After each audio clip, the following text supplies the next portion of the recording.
결혼과 영적 성장의 키워드 뭐라고요? 자, 여러분 결혼이 성장 있는 결혼이 되길 원한다면, 또 여러분의 영적인 성장이 되기를 원한다면 뭐가 필요하다고요? 귀히 여기는 게 필요합니다. 저는 이 베드로전서 3장 말씀을 늘 읽으면서 저 단어가 굉장히 제 마음에 이렇게 감동을 줘요. 귀히 여기라는 단어. 여러분 어떻게 귀하게 자르셨습니까? 네. 자, 옆 사람에게 당신은 참 귀한 분입니다. 자, 시작. 네, 당신은 참 귀한 분입니다가 아니라 네, 귀한 분입니다. 네. 오늘날 매우 빠른 속도로 퍼지고 있는 질병이 있습니다. 현미경으로 봐도 나타나지 않고 이게 수술로도 제거가 안 되는 질병입니다. 이것은 우리의 존재의 근본을 공격하고 우리들 정서 깊은 곳에 자리 잡고 있습니다. 이 질병은 우리가 가지고 있는 어떤 것이 아니라 우리가 가지지 못한 어떤 것에서 기인합니다. 이것은 자존감의 결핍입니다. 열등감, 무기력감, 자기 존중의 결핍, 쓸모없다는 자기 혐오, 이 질병의 근원을 추적하려고 노력한 대다수의 전문가들은 같은 결론에 이르렀습니다.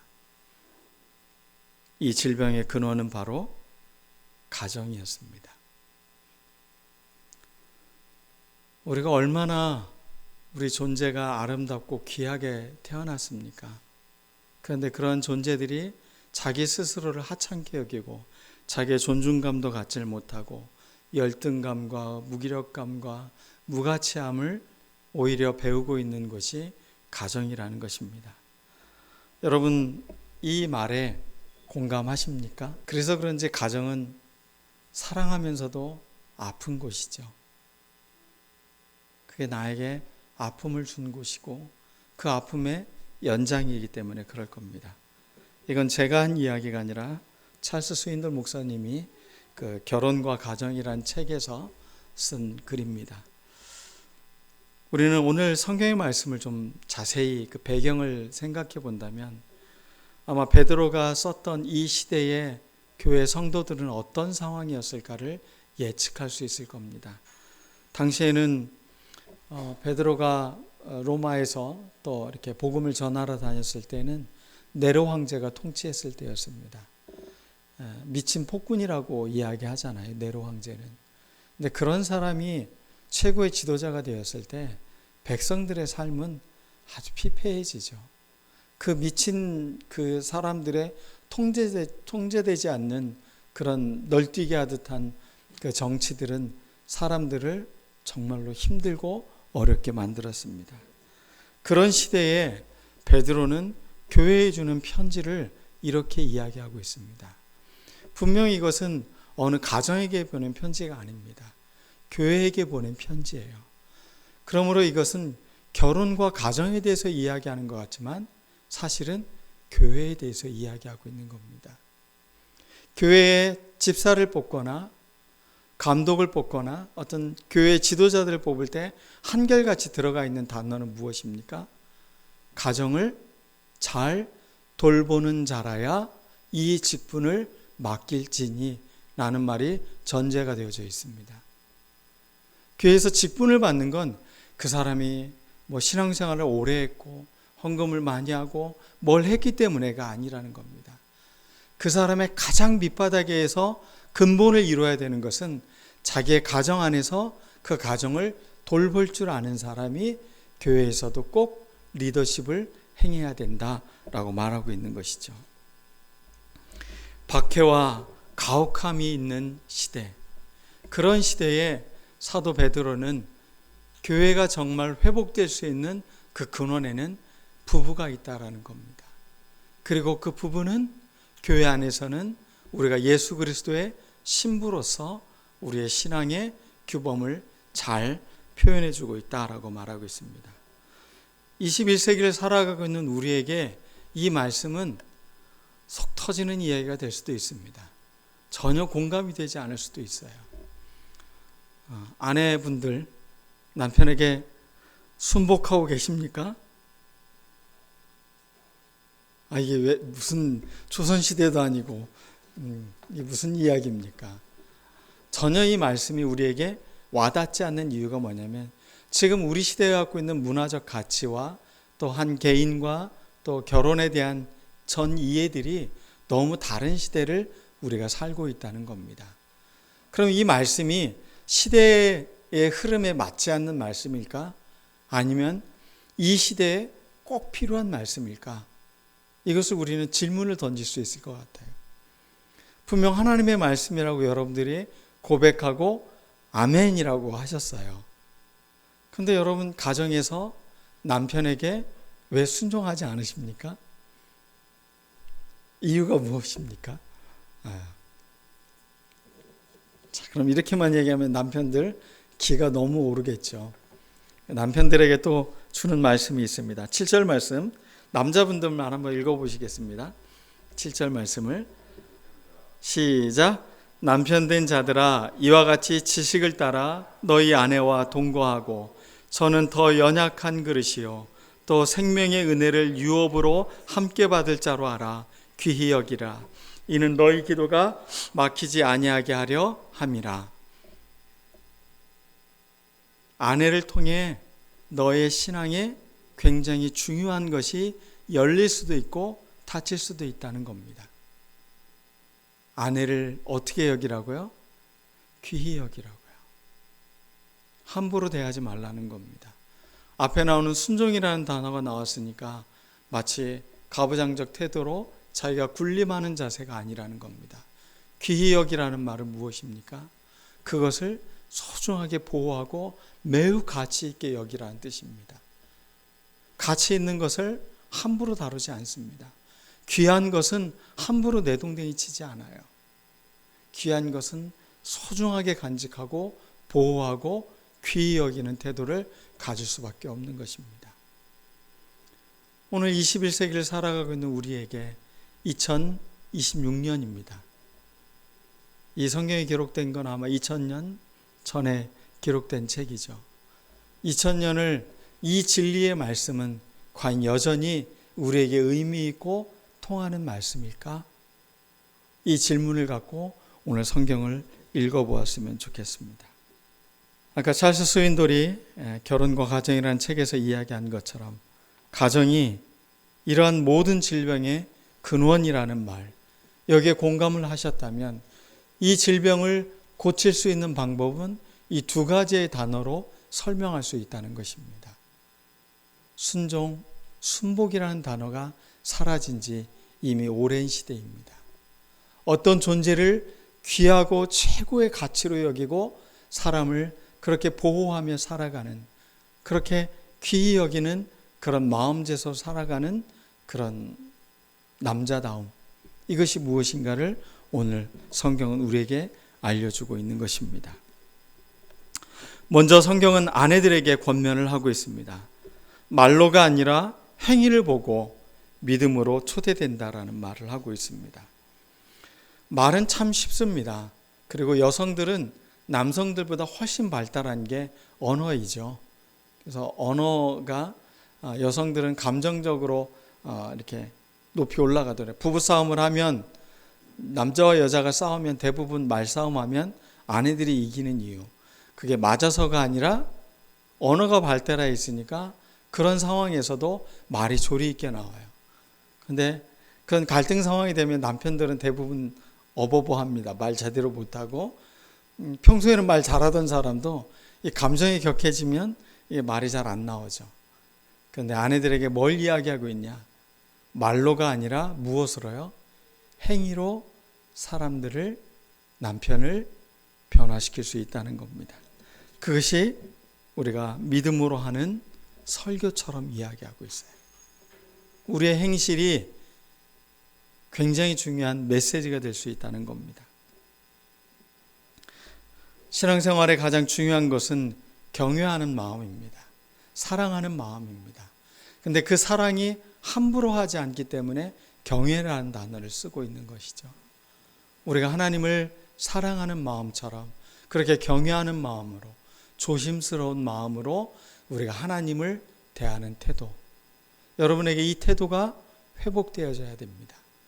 이 태도를 갖지 않으면 신앙의 중요한 것을 잃어버리는 겁니다. 말로가 아니라 행실로 그 존중하는 태도를 갖는 것이죠. 제가 프랑스 수도원을 이렇게 안식년에 다녀오고 그때 받았던 가장 큰 감동 중에 한 것은 한 여성의 성찬을 대하는 태도였어요. 수도원 점심때가 되면 유카리스트라고 해서 성찬식을 행했습니다. 몇 사람 모이지 않은 그 넓은 공간에 몇 사람 모이지 않았습니다. 근데 이 여성이 이 성찬을 대하는 태도는 목회자인 제가 감동을 받을 만큼 진지한 태도였어요. 한치의 흐트러짐이 없었어요. 무릎을 꿇고 그 성찬을 받는 그 가지런한 손, 그리고 그것을 받고서 그 마음의 감사함으로 이렇게 품고 있다가 자기 입으로 넣는 그 모습, 이 모든 과정들 하나하나가 그의 몸에서 아주 감동적인 언어로 이야기를 해주고 있더라고요. 그 감동은 제가 잊을 수가 없어요. 그래서 이분이 어떤 특별한 무슨 사건이 있었겠구나 라고 생각을 했습니다. 만약에 우리가 처음에 그런 일들이 있으면 그렇게 더 진지하게 할 수 있잖아요. 근데 그 다음날 점심이 돼서 그 유카리스트 모임을 하고 있는 거기를 또 갔습니다. 그런데 어제 그 여성이 똑같이 제 옆자리에 앉아 있습니다.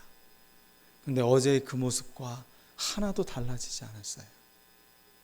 무릎을 꿇고 감사함으로 기도하고 받아들이고 그것을 자기의 가슴에 소중히 간직하고 있다가 그것을 입에 넣는 그 모습은 하나의 변함이 없더라고요. 이미 그 사람의 행실은 굉장히 많은 말을 하고 있었어요. 사랑하는 마음, 소중히 여기는 마음, 귀하게 여기는 그 마음, 그 모든 마음들을 그냥 그 모습을 통해서 감동으로 느껴졌어요. 말로 어떤 설명하거나 이런 것이 아니었어요. 두 번째, 여성들에겐 단장이라는 표현이 나와 있는데 단장이라는 단어가 뭐냐면 코스모스입니다. 여성들 뭐로 단장하시죠? 코스메틱으로 열심히 하시지 않습니까? 같은 단어입니다. 너희의 단장은, 그러니까 여성이 정말로 자기를 꾸미는 게 무엇일까? 그렇다고 해서 뭐 예쁘게 하지 말라는 얘기가 아닙니다. 뭐 반지 다 빼라는 얘기가 아닙니다. 아름다운 옷 입는 것이 잘못이라는 이야기가 아니라, 그런 게 진짜 단장이 아니라 무엇이 단장이냐? 자기의 내면을 아름답게 하는 것이 진짜 아름다움이라고 이야기하고 있습니다. 속마음이 온유한 것, 안정된 심령, 감정에 휘둘리지 않고 늘 그 마음의 평안함과 하나님 앞에서의 그 진지한 태도를 갖는 것, 그게 여성이 아름답게 자기를 꾸미는 일이라는 겁니다. 자, 제가 아까 전제를 냈습니다. 이건 교회에게 보내는 편지라고 했어요.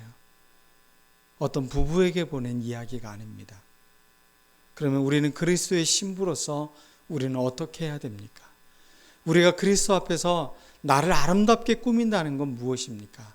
그것은 우리의 마음의 속사람을 온유함으로 간직하는 겁니다.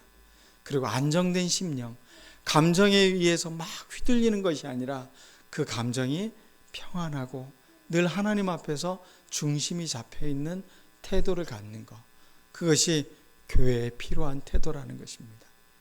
이것은 여성의 이야기만이 아니라 남성들에게도 해주는 주님의 신부로서 우리가 어떻게 대해야 되는지를 말해주고 있는 것입니다.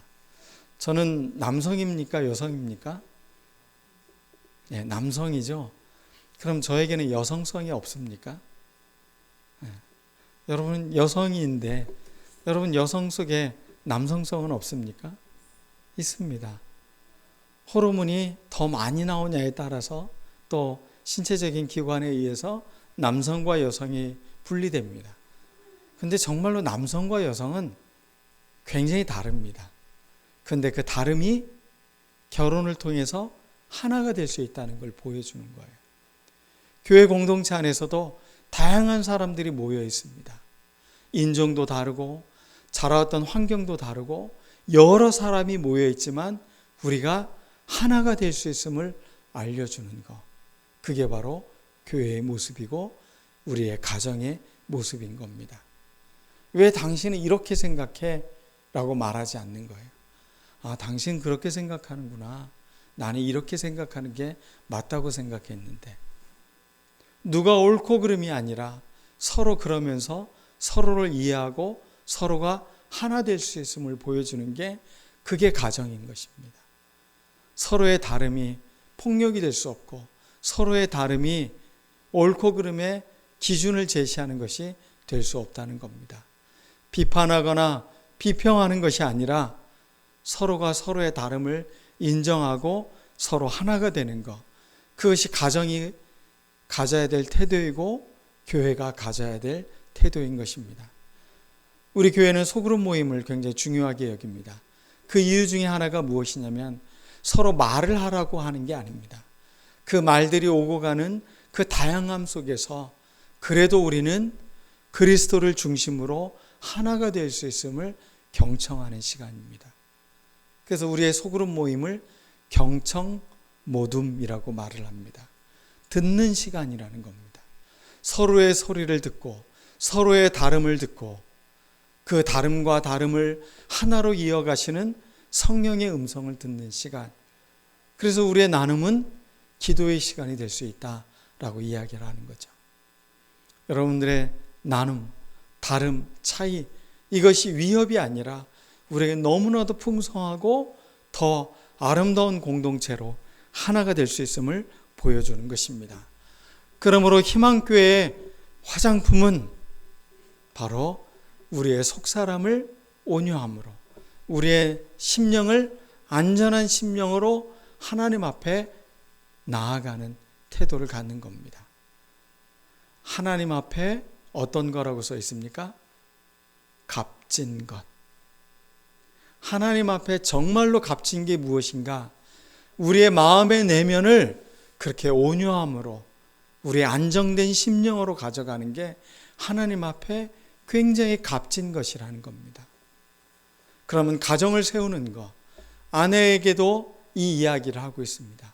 우리의 내면을 온유함으로 안정된 심령으로 그렇게 살아갈 때 이것은 정말로 하나님 앞에 귀하고 소중한 것이라고 알려주고 있는 것입니다. 이런 것들은 썩지 않습니다. 변질되지 않는다는 것입니다. 하나님을 모신 가정의 아름다움, 이렇게 썩지 않고 변질되지 않는 아름다움이 그 내면에 있다는 것입니다. 지난 21일이 무슨 날이었죠? 5월 21일. 네, 부부의 날. 그런 게 있는 줄도 모르셨죠? 부부의 날인데 친구 교회 강사로 초대가 돼서 그곳에 가서 부부에 관련된 이야기들을 함께 나누는 시간이었습니다.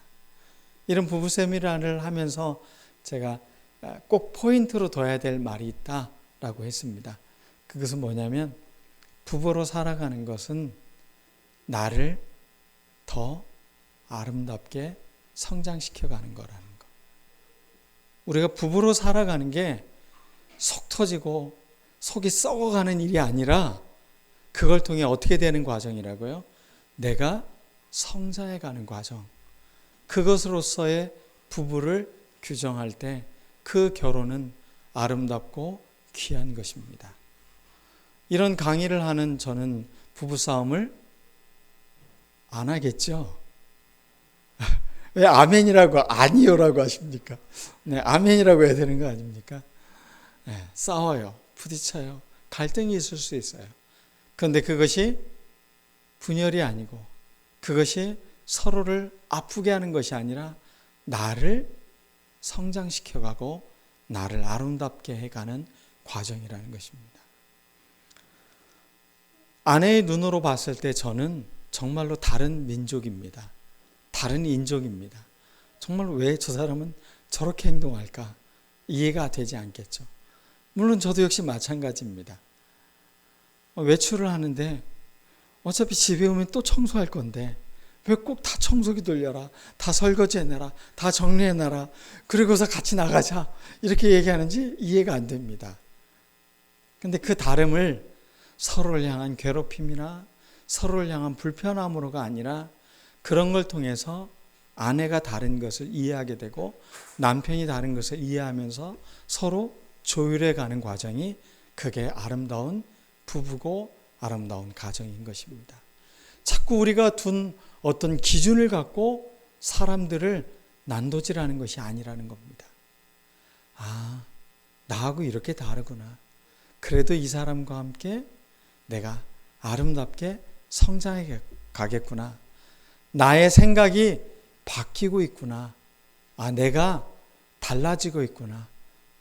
그러면 그 결혼은 축복이고 아름다운 선물인 것입니다. 오늘 말씀을 듣지 않은 부부들은 얼마나 안타까운지 모르겠습니다. 자, 그 다음에 남편들에게 이렇게 얘기하고 있습니다. 아내를 귀히 여기라. 이걸 다른 표현으로 하면 티메라는 헬라어인데 귀히 여기다, 존경하다, 비싼 값어치를 갖다, 명예롭게 여기다 라는 뜻입니다. 자, 여러분, 아내를 어떻게 여기라고요? 귀히 여기라. 그게 존경하라는 겁니다. 자, 내가 당신을 존경해야 되는군요. 오늘 배웠습니다. 자, 옆 사람에게 아내를 존경해야 되는군요. 네. 또 가치 있게 여기라는 겁니다. 귀하고 아주 비싼 값어치 있는 것으로, 또 나의 명예라고 생각한다는 거죠. 남자들은 사실은 이 다른 단어가 들어오지 않을 겁니다. 이 명예라는 단어가 크게 다가올 수 있어요. 한국 사회도 이 명예와 수치 사회잖아요. 그래서 부끄러운 거 이런 걸 굉장히 하고 명예에 대해서 굉장히 중요시 여기는 사회인데, 아내가 어떤 거라고? 나의 명예라고요. 그러면 그것을 내가 귀히 여기고 소중하게 여겨야 되죠. 어떤 존재를 귀히 여기고 소중히 여긴다는 것은 참으로 귀한 것입니다. 그런데 전제 조건이 있습니다.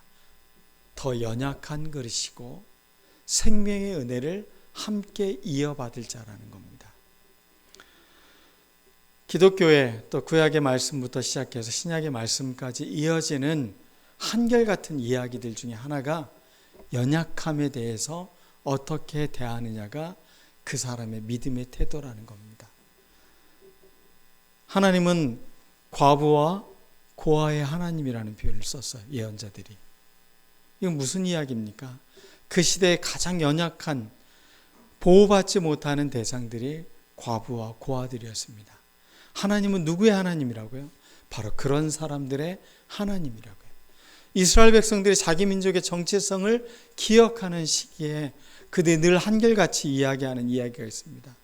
우리는 유리하던 방황하던 아람 사람들이었고 꼭 애굽에 종로하던 우리들을 하나님께서 우리를 구원해 내셔서 우리를 하나님의 백성으로 삼았다는 것을 그들이 고백한 것입니다. 성경의 말씀에서 늘 한결같이 강조하는 것, 연약한 것은 무시해도 되고 짓밟아도 되는 것은 세상의 원리라는 겁니다. 하나님 안에서의 원리는 그 연약함이 보호해주고 귀히 여기고 이걸 통해 우리의 생명의 은혜를 함께 이어가게 된다는 것입니다. 약함을 여러분 그렇게 귀히 여기는 여러분들이 되어야 됩니다.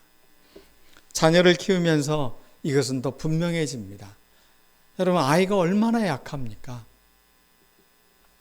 보통 짐승들은, 네 발 달린 짐승들은 한 24시간이 지나면 다 어떻게 합니까? 바로 걸어 다닙니다. 엄마의 젖을 먹습니다. 자기 스스로가. 그런데 아이들은 어떻습니까? 움직이지도 못해요. 잘. 걷기는커녕 아이가 1년이 돼야 걸을 수 있어요. 그런데 우리 어른들이 또 사람들이 부모들이 그 연약한 아이를 어떻게 합니까? 정성껏 귀하게 돌봅니다. 여기에서 비밀이 있다는 겁니다. 남편들에게 이 이야기를 전해주고 있어요. 이렇게 해야 너희 기도가 막히지 않는다는 겁니다. 신앙생활이 부부관계하고 무관하지 않다는 겁니다. 여러분들이 신앙생활하는 그 태도가 결국은 하나님과의 관계에서 중요한 태도가 된다는 겁니다. 내가 아내를 대하는 태도가 하나님 앞에서 내가 어떤 신앙의 태도를 갖고 있는지를 말해주고 있다는 겁니다. 우리의 기도가 막히지 않는 것. 우리의 신앙이 하나님과 온전한 소통이 되기 위해서 우리는 아내를 귀히 여기라 라는 이야기를 하고 있어요. 그러면 여러분들, 예수님이 과연 여러분들 그렇게 하셨습니까? 저는 성경 말씀 중에 이 말씀을 굉장히 사랑하는 말씀 중에 하나예요. 잃어버린 한 마리 양을 찾기 위해서 99마리를 놓고 목자는 그 양을 찾으러 간다는 말씀. 망난이죠. 아니, 못된 놈이죠. 왜 회중에서 벗어나요? 잃어버린 그 한 마리 양. 어떻게 보면 못난이 같고, 어떻게 보면 잘 통제되지 않는 것 같고, 아니, 어떻게 보면 가장 불쌍하고 딱하고 이런 사람이에요. 그런데 그 한 영혼을 놓치지 않는 그리스도의 사랑. 그 사랑이 우리를 존재케 한다는 것. 그 사랑이 우리를 다시 살리고 우리를 공동체 안으로 묶게 만드는 사랑이라는 것. 우리가 이거를 잃지 않는 태도. 결혼을 하다 보면 부부간에 서로의 약함이 드러날 때가 있어요. 서로의 단점이 보일 때가 있어요. 서로의 부족함이 자꾸 눈에 거스릴 때가 있어요. 그런데 그 약한 것이 오히려 내가 이 사람을 귀히 여겨야 되는구나. 소중히 여겨야 되는구나. 이것을 아는 것. 제가 아는 한 목사님은 자녀가 자폐입니다. 자폐라는 건 사회와 잘 소통하지 않는 자폐잖아요. 자기 안에 갇혀 있는 거예요. 그러니까 자기 안에서 뭘 하는 것은 능력을 드러낼 수도 있고 멋진 연주자가 될 수도 있고 굉장히 뛰어난 기억력의 소유자가 될 수도 있고 그런 많은 것을 갖고 좋은 점이 있습니다. 근데 문제는 뭐냐면 자기 안에 갇혀 있고 소통되지 않으니까 이 아이가 사회생활을 잘 못하는 거죠. 그런데 그 부모가 그 아이를 너무 귀히 여겨요. 소중하게 생각해요. 아이가 자라면서 사람들과 인사를 하고 주고받는 관계하는 것들을 가르치고 그러면서 그 아이가 참 멋지게 잘 자라는 모습을 보게 되었어요. 여러분, 약하다고 장애가 있다고 뭔가 좀 문제가 있다고 생각하는 거 아니요, 그 문제가 아니라는 겁니다. 그걸 통해 하나님의 일하심을 하나님의 큰 사랑하심을 우리가 더 볼 수 있는 우리들 모두가 될 수 있다는 겁니다. 오늘 이 말씀은 결혼, 가정에게 주는 말씀임과 동시에 교회에게 주는 말씀입니다. 교회 공동체 안에서는 잘나고 힘있고 권력 있고 능력 있는 사람들이 교회의 중심이 아니라 연약하고 약한 사람들이 중심이 되는 게 그게 교회입니다. 그런 분들을 주님께로 더 데리고 가서 더 힘을 얻도록 도와주고 함께하는 그런 공동체로서 교회. 이 모습을 갖기 위해서는 우리 가정 안에서 약하고 좀 부족하고 이런 것들을 가리고 아닌 것처럼이 아니라 그것을 더 귀히 여기고 소중히 여길 때 가정이 새로워지고 교회 공동체가 새로워지는 것임을 오늘 말씀은 우리에게 전해주고 있는 것입니다. 생명의 은혜를 함께 이어갈 자. 저는 이게 부부를 규정하는 굉장히 중요한 단어라고 생각을 합니다. 생명의 은혜를 함께 이어가는 사람. 부부를 뭐라고 한다고요? 생명의 은혜를 함께 이어가는 사람. 이 땅에 주어진 삶을 함께 신앙생활하고 함께 믿음으로 함께 걸어가는 것으로서 배우자를 이야기하고 있다는 거죠. 옆에 있는 분들을 생명의 유업으로 함께 걸어갈 자로, 그래서 교회 안에서 우리 성도들을 또 여러분들이 귀히 여기는 우리들 모두가 되었으면 좋겠습니다. 인생을 돌이켜보면서 때로는 가정 안에서 문열이라고, 못생겼다고, 못난이라고, 뭘 못한다고 그렇게 혼나기도 하고 그렇게 판단받기도 하고 잘하기도 합니다. 그런데 그것이 서로를 아프게 하는 상처가 아니라 다시 그 약함을 귀히 여기고 소중히 여겨서 모두 아름답게 생명의 유업을 받는 자로, 생명의 은혜를 함께 이어가는 자로 그렇게 서로 하나가 되는 그런 가정, 그런 부부, 그런 교회, 우리 교회가 그런 교회가 되기를 원합니다. 기도하겠습니다. 결혼은 내가 편해지려고 결혼해서 행복한 것이 아니라 자신이 성장하고 서로의 부족한 것들을 채워주고 내가 자라가고 변화되어 가는 것을 그렇게 경험하는 행복을 맛보는 것이 바로 결혼 생활입니다.